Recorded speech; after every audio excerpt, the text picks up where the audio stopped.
SSC board એક્ઝામમાં આપણે કઈ રીતના સારા માર્ક્સ મેળવી શકીએ એ માટે હું પ્રકરણ 10 વર્તુળની સમજ આપીશ. આ પ્રકરણમાં આપણે વિભાગ એ ની અંદર બે પ્રશ્નો પૂછાય છે. બે પ્રશ્ન એક માર્ક્સના એટલે કુલ 2 ગુણ થશે એના. અને વિભાગ સી ની અંદર બે પ્રશ્નો, દરેક પ્રશ્ન 3 ગુણનો, એ રીતના કુલ 6 ગુણ વિભાગ સી માં. એમ આ પ્રકરણ કુલ 8 ગુણનું છે. આપણે હવે 8 ગુણમાંથી કેવી રીતના આપણે મહત્તમ માર્ક્સ મેળવી શકીએ તે આપણે જોઈએ. વર્તુળ પ્રકરણમાં આપણે સૌપ્રથમ પ્રમેય 10.1 અને પ્રમેય 10.2 આ બે પ્રમેયમાંથી કોઈ પણ એક પ્રમેય પૂછાય છે. સૌથી પહેલા આપણે પ્રમેય 10.1 જોઈએ.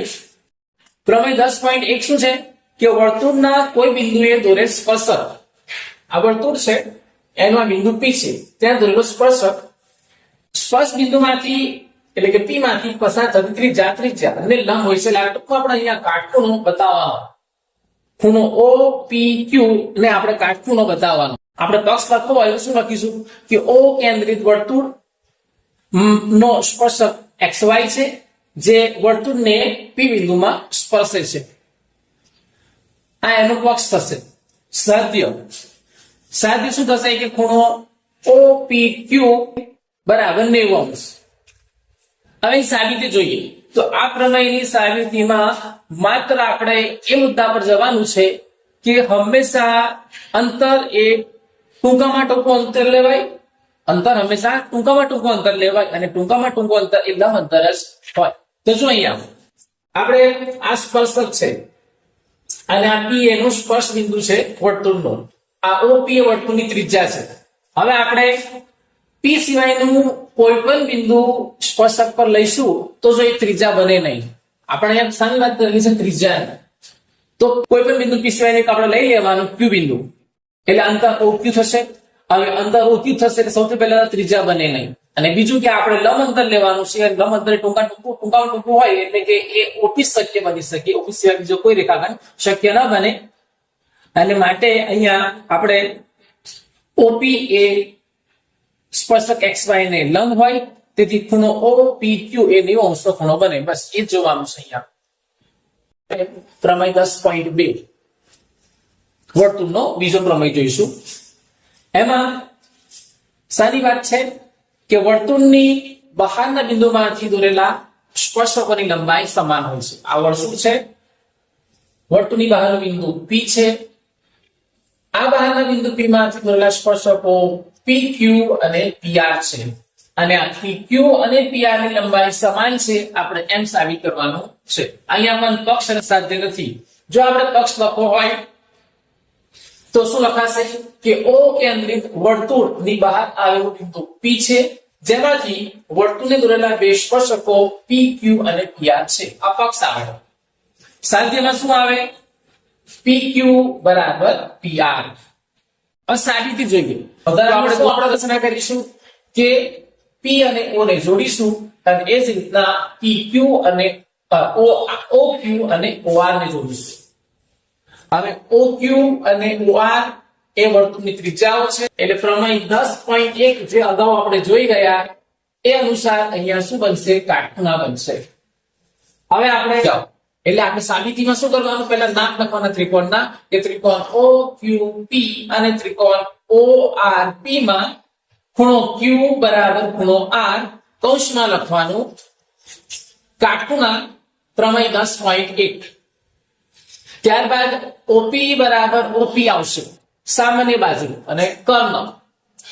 ત્યાર પછી આવશે OQ બરાબર OR. કૌંસમાં શું લખીશું? એક જ વર્તુળની ત્રિજ્યાઓ. આમ કાટખૂણા, કર્ણ અને બાજુ. તો કાક બા શરત પ્રમાણે આ બંને ત્રિકોણો એકરૂપ બનશે. શરત અનુસાર અનુરૂપ જે બાજુઓ છે કઈ? તો આ ત્રિકોણની આ બાજુ એટલે કે PQ અને આ ત્રિકોણની PR એ બંને બાજુ કેવી બનશે? સરખી બનશે. બરાબર. એટલે કે જે આપણે સાબિત કરવાનું છે કે સ્પર્શકોની લંબાઈ સમાન હોય તો અહીંયા સાબિત થશે. એટલે કે PQ બરાબર PR સાબિત થઈ જશે.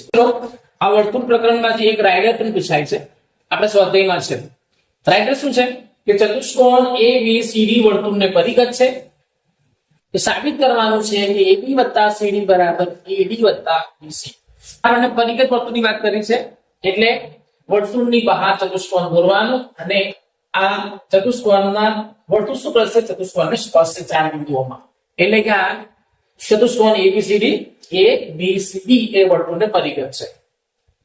હવે એમાં સાબિત શું કરવાનું છે કે સામસામી બાજુઓનો સરવાળો એટલે AB + CD અને અહીંયા BC અને AD સામસામી બાજુનો સરવાળો સરખો છે આપણે એવું સાબિત કરવાનું છે. સિમ્પલ છે. અહીંયા પ્રમેય 10.2 નો આપણે ઉપયોગ કરવાનો છે કે વર્તુળની બહારના બિંદુમાંથી વર્તુળની બહાર બિંદુ આવેલું હોય તો તેમાંથી દોરેલા સ્પર્શકો કેવા હોય છે સમાન. સૌથી પહેલા આપણે જો બિંદુ A ની વાત કરીએ વર્તુળની બહારનું બિંદુ છે તો આ બિંદુમાં દોરેલા સ્પર્શકો એટલે AP અને AS શું થશે સમાન. પરિણામ 1 આપી દો એને. ત્યાર પછી બિંદુ B એ પણ વર્તુળની બહારનું બિંદુ છે તો બિંદુ B માંથી દોરેલા સ્પર્શકો એટલે BP અને BQ એ પણ સમાન છે એના પરિણામ નંબર 2 આપી દો. પછી બિંદુ C એ પણ વર્તુળની બહારનું બિંદુ છે બિંદુ C માં દોરેલા સ્પર્શકો CQ અને CR છે એ પણ સરખા થાય પ્રમેય 10.2 પ્રમાણે તો એના પરિણામ નંબર 3 આપી દો. અને બિંદુ D એ પણ વર્તુળની બહારનું બિંદુ છે તો એમાંથી દોરેલા સ્પર્શકો DR અને DS એ પણ કેવા થશે સરખા આના પરિણામ નંબર 4 આપી દો. આ ચારે ચાર પરિણામોનો સરવાળો કરશો એટલે આપણને શું મળશે કે AP + BP + CR + DR આ બધું શું મળશે તો AS + BQ + CQ + DS. હવે AP + BP શું છે તો AP + BP એટલે AB થશે તો AB. એ જ રીતના CR તો CR અને DR નો સરવાળો શું થશે તો CD તો CR અને DR નો સરવાળો CD બરાબર. AS અને A સાથે આપણે AS સાથે શું કરીશું DS કેમ કે આપણે આ લાવવાના ને તો AS અને DS નો સરવાળો શું થશે AD એટલે આપણે અહીંયા DS ને ગોઠવી કાઢશું સાથે એટલે AS + DS + BQ અને CQ તો AS + DS શું થશે AD અને BQ અને CQ નો સરવાળો શું થશે BC. આમ AB + CD = AD + BC સાબિત થાય. હેતુલક્ષી પ્રશ્નમાં ખાલી જગ્યા એક અંતિમ જવાબ પ્રશ્ન પૂછાય છે તો ખાલી જગ્યામાં જોઈએ તો વર્તુળને વધુમાં વધુ ખાલી જગ્યા સમાંતર સ્પર્શક હોઈ શકે છે. જો આ વર્તુળ છે આ સ્પર્શક અને આ સ્પર્શક એકબીજાને સમાંતર છે તો બે સ્પર્શક તમે આવા દોરી શકો પછી તમે એને અંદર લઈ આવો તો છેદિકા બની જાય બરાબર. એટલે વર્તુળને સમાંતર હોય એવા બે સ્પર્શક મળે એનામાં જવાબ આવશે 2. પછી આગળનો પ્રશ્ન છે વર્તુળની અંદર આવેલા બિંદુમાંથી વર્તુળને કેટલા સ્પર્શક મળે તો આ વર્તુળની અંદર આવેલું બિંદુ છે તો આ વર્તુળની અંદર આવેલું બિંદુ છે એમાંથી સ્પર્શક દોરા જાય એટલે દોરી ન શકાય એ શું બની જશે છેદિકા. એટલે વર્તુળની અંદર આવેલા બિંદુમાંથી આપણે વર્તુળને એક જ સ્પર્શક ન દોરી શકીએ માટે જવાબ આવે અહીંયા 0. ત્યાર પછી આગળ કે વર્તુળનો સ્પર્શક વર્તુળને ખાલી બિંદુમાં સ્પર્શે તો આ વર્તુળનો સ્પર્શક છે. સ્પર્શક એટલે ખાલી સ્પર્શે તે માત્ર એક જ બિંદુમાં સ્પર્શે માટે આપણે સ્પર્શક એક જ બિંદુમાં સ્પર્શે એટલે વર્તુળનો સ્પર્શક વર્તુળને એક બિંદુમાં સ્પર્શે. પછી આગળ એક ખાલી જગ્યા છે કે વર્તુળને બે બિંદુમાં છેદતી રેખાને શું કહેવાય ખાલી જગ્યા કહેવાય તો વર્તુળને આ વર્તુળ છે એને બે બિંદુમાં છેદતી રેખાને શું કહેવાય વર્તુળની છેદિકા. ઓકે. બીજી ખાલી જગ્યા છે કે જો વર્તુળની પરિમિતિ અને તેનું ક્ષેત્રફળ સમાન હોય તો વર્તુળ ત્રિજ્યા ખાલી જગ્યા હોય તો અહીંયા શું કહ્યું છે કે પરિમિતિ અને ક્ષેત્રફળ સમાન તો વર્તુળની પરિમિતિ બરાબર વર્તુળનું ક્ષેત્રફળ. વર્તુળની પરિમિતિ એટલે 2πr અને વર્તુળનું ક્ષેત્રફળ એટલે πr² સમાન છે એટલે સરખું છે બરાબર ચિહ્ન સરખું હોય તો બંને તરફ જે સરખા સરખા કાઢી નાખીએ તો π નીકળી જાય અહીંયા બે વખત r છે r² એટલે તો એક r નીકળી જાય તો બાકી શું બચશે કે અહીંયા 2 બરાબર અહીંયા r એટલે કે વર્તુળ ત્રિજ્યા r બરાબર કેટલા મળશે આપણને 2 એકમ. મિત્રો બીજી ખાલી જગ્યા છે કે વર્તુળ ચતુષ્કોણ ABCD ની બધી બાજુએ સ્પર્શ છે એટલે કે અહીંયા પરિઘ ચતુષ્કોણની વાત છે એમાં જો AB બરાબર 7 centimetre BC 3 centimetre CD 4 centimetre હોય તો આપણે AB આપણને શોધવાની વાત કરી છે તો અહીંયા આપણે આગળ જોઈ ગયા જે રાઇડર પરિઘ ચતુષ્કોણ વાળી એમાં સામસામ તો એમાં શું હતું સામસામની બાજુનો સરવાળો કેવો થાય સરખો. અહીંયા સામસામની બાજુઓ છે AB અને CD અને BC અને AD તો સામસામની બાજુનો સરવાળો સરખો થાય એટલે AB + CD = BC + AD આપણે લખવાનું.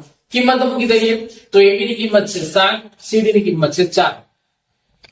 પછી એડી ની કિંમત શોધવાની છે એટલે એડી આવવાની અને બીસી ની કિંમત છે 3 બરાબર 4 ને 7 ને 4 11 3 ને આ બાજુ લઈ આવો એટલે 11 માં 3 થાય તો 8 એડી ની કિંમત કેટલી આવશે 8 મિત્રો વર્તુળ પ્રકરણમાંથી 3 માર્ક્સ નો એક દાખલો પૂછાય છે એ દાખલો આપણે જોઈએ દાખલાની રકમ છે કે બે સમકેન્દ્રીય વર્તુળોની ત્રિજ્યાઓ 5 સેન્ટીમીટર અને 3 સેન્ટીમીટર છે મોટા વર્તુળની ત્રિજ્યા આ મોટા વર્તુળની જીવા નાના વર્તુળને સ્પર્શે છે તો જીવાની લંબાઈ શોધો તો અહીંયા જુઓ આકૃતિ આ રીતના બનશે કે આ બે વર્તુળો સમકેન્દ્રીય વર્તુળો એનું કેન્દ્ર O મોટા વર્તુળની ત્રિજ્યા એટલે કે OB એ 5 સેન્ટીમીટર નાના વર્તુળની ત્રિજ્યા એટલે OC એ 3 સેન્ટીમીટર અને AB એ શું મોટા વર્તુળની જીવા કે જે નાના વર્તુળને C બિંદુએ સ્પર્શે છે તો પ્રમેય 10.1 આપણે જોઈ ગયા વર્તુળનો પ્રમેય કે અહીંયા સ્પર્શ બિંદુએ શું બનશે કાટખૂણો બનશે એટલે ત્રિકોણ OCB શું બનશે કાટકોણ ત્રિકોણ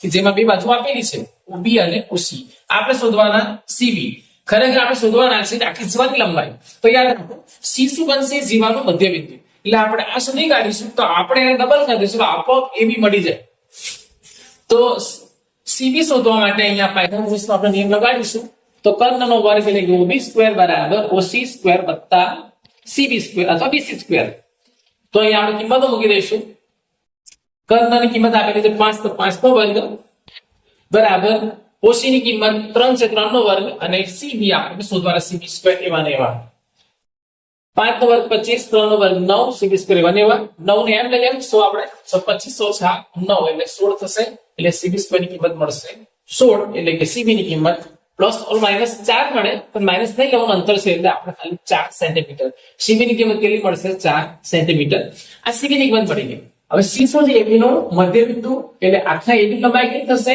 તો CB કરતા બમણી એટલે કે 4 નું 8 સેન્ટીમીટર આમ જીવાની લંબાઈ આપણને કેટલી મળશે 8 સેન્ટીમીટર 41 ત્રિજ્યાવાળા મોટા વર્તુળની જીવા AB એ 40 ત્રિજ્યાવાળા નાના વર્તુળને સ્પર્શે છે તો આપણે અહીંયા પણ AB જીવાની લંબાઈ શોધવાની છે તો ગયા દાખલાની જેમ અહીંયા પણ આકૃતિ આ રીતના બનશે આ મોટું વર્તુળ આ નાનું વર્તુળ એમનું કેન્દ્ર એક જ આવશે એટલે સમકેન્દ્રીય વર્તુળો છે બંને કેન્દ્રનું નામ આપણે P આપીએ આ જીવા AB છે અને અહીંયા સ્પર્શ બિંદુ જે છે એને આપણે M નામ આપીએ તો પ્રમેય 10.1 પ્રમાણે આ અહીંયા કાટખૂણો બનશે એટલે આ કાટકોણ ત્રિકોણ બનશે PMB PMB માં મોટા વર્તુળ ત્રિજ્યા PB 41 આપેલી છે નાના વર્તુળ ત્રિજ્યા PM 40 આપેલી છે અને આપણે MB શોધવાના છે તો પાયથાગોરસના નિયમ પ્રમાણે PB સ્ક્વેર બરાબર PM સ્ક્વેર વત્તા MB સ્ક્વેર તો એટલે આપણે સૂત્ર કરતા બનાવી દઈશું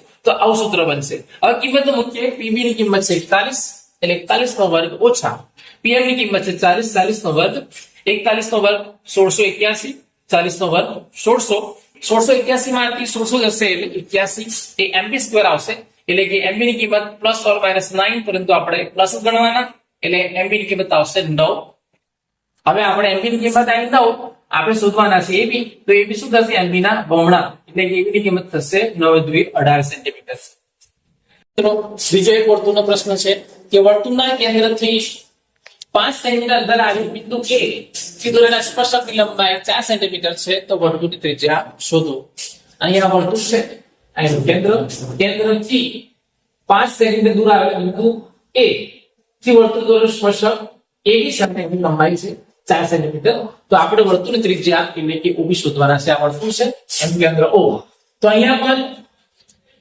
પ્રમેય 10.1 પ્રમાણે અહીંયા પર શું બનશે કાટખૂણો એટલે આ કાટકોણ ત્રિકોણ બની ગયો એટલે OBA કાટકોણ ત્રિકોણ બનશે જેમાં AB ની કિંમત 4 સેન્ટીમીટર OA ની કિંમત 5 સેન્ટીમીટર અને OB ની વર્તુળ ત્રિજ્યા આપણે શોધવાની તો OA સ્ક્વેર AB સ્ક્વેર વત્તા OB સ્ક્વેર OA એટલે 5 સેન્ટીમીટર એનો વર્ગ બરાબર AB એટલે 4 સેન્ટીમીટર એનો વર્ગ વત્તા OB સ્ક્વેર એવા ને એવા 5 નો વર્ગ 25 4 નો વર્ગ 16 16 ને આ બાજુ લઈ આવો તો 25 + 16 એટલે કે 9 એટલે OB સ્ક્વેર ની કિંમત આવશે 9 એટલે કે OB ની કિંમત આવશે 3 સેન્ટીમીટર આ પુસ્તકનો પ્રશ્ન છે એ ઘણીવાર પૂછાય છે 3 ગુણના દાખલા તરીકે પ્રશ્ન શું છે કે 5 સેન્ટીમીટર ત્રિજ્યાવાળા વર્તુળના કોઈ બિંદુ P આગળ દોરેલ એક સ્પર્શક PA છે PA કેન્દ્ર O માંથી પસાર થતી રેખાને એ બિંદુએ છેદે છે OA બરાબર 12 સેન્ટીમીટર, તો PA ની લંબાઈ શોધો. એટલે આ કાટકોણ ત્રિકોણ બન્યો. આ કાટકોણ ત્રિકોણનું નામ આપણે OPA છે. એટલે પાયથાગોરસના નિયમ પ્રમાણે કાટકોણની સામે બાજુ કરવાનો OA, તો OA નો વર્ગ બરાબર OP નો વર્ગ વત્તા AP નો વર્ગ. કિંમતો મૂકી દઈએ. OA એની કિંમત 12 છે, એટલે 12 નો વર્ગ બરાબર AP શોધવાના છે એવા ને એવા સ્ક્વેર વત્તા OP 5 છે, એટલે 5 નો વર્ગ. 12 નો વર્ગ 144, AP સ્ક્વેર એવા ને એવા, 5 નો વર્ગ 25. 25 ને આપણે આ બાજુ લઈ આવો તો AP સ્ક્વેર બરાબર 144 ઓછા 25. 144 માંથી 25 જાય તો 119, એટલે AP સ્ક્વેર ની કિંમત કેટલી આવશે? 119. આમ આપણને AP ની કિંમત કેટલી મળશે? વર્ગમૂળમાં 119 સેન્ટીમીટર મળે.